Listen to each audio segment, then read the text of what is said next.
இங்கே இந்த பையனும் நல்லா சாப்பிடுவான். அவங்க அக்கா தங்கச்சிங்களோட சேர்ந்துட்டு சின்ன சின்ன வேலையை பார்த்துக்கிட்டு இருக்கான். அவனுக்கு அம்மா கிடையாது. அவங்க அப்பா தான் பார்த்துக்கிறாரு. ஒரு நாள் அவங்க அப்பா வந்து சொல்றாரு, "ஒரு பெரிய ஜமீன்தார்கிட்ட கடன் வாங்கிட்டு இருந்தா, நீ தான்டா அவர்கிட்ட போய் வேலையை செஞ்சு கடனை அடைக்கணும்னு உடனே." இவனும் எதுவும் பேசாம இருக்கான். இவனும் கூட்டு போய் அந்த வேலையில சேர்த்து விட்டுறாரு. நல்லா சாப்பிட்டு வளர்ந்த பையனுக்கு சாப்பாடு கூட ஒழுங்கா தரமாட்றானுங்க. மாடு மேய்க்கிறதுக்கு வெயிலெல்லாம் அலைய விட்றானுங்க. டெய்லி கஞ்சி மட்டும் தான் குடுக்குறானுங்க. இதனாலேயே இந்த பையன் விவசாயிங்க வச்சிருக்க சாப்பாடுலாம் திருடி சாப்பிட்ற அளவுக்கு போயிடுறான். ஒரு நாள் நொந்து போய் உட்காந்துருக்கும்போது அவங்க அப்பாவையும் அவங்க அக்காங்களையும் பார்க்குறான். அவங்ககிட்ட வேகமாக சாப்பாடு வாங்கலாம்னு சொல்லிட்டு போகும்போது இவனை பார்த்துக்கிட்டு இருக்காளி இந்த பையனை மிதிச்சு, "நீ வந்து வேலையே பார்க்க மாட்டேற, சாப்பாடு தான் ரொம்ப முக்கியமாடான்னு" சொல்லி திட்டுறாரு.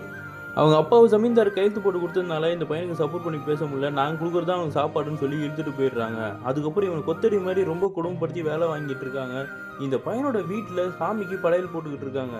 எப்படியாவது இங்கேருந்து தப்பிச்சு போயிடணுன்டான்னு சொல்லிட்டு கடைக்கு போகிற மாதிரி இந்த பையன் அங்கேருந்து ஓடி அவங்க வீட்டுக்கு போகிறான். அங்கே சாமி படையல் இருக்கிறத பார்த்துட்டு எதுவுமே பேசாமல் அந்த தட்டெடுத்து உட்காந்து சாப்பிட ஆரம்பிச்சிடறான். அவங்க அப்பா ரொம்ப வந்து போயிடுறாரு. நம்ம பிள்ளைக்கு சோறு கூட போட முடியலையேன்னு.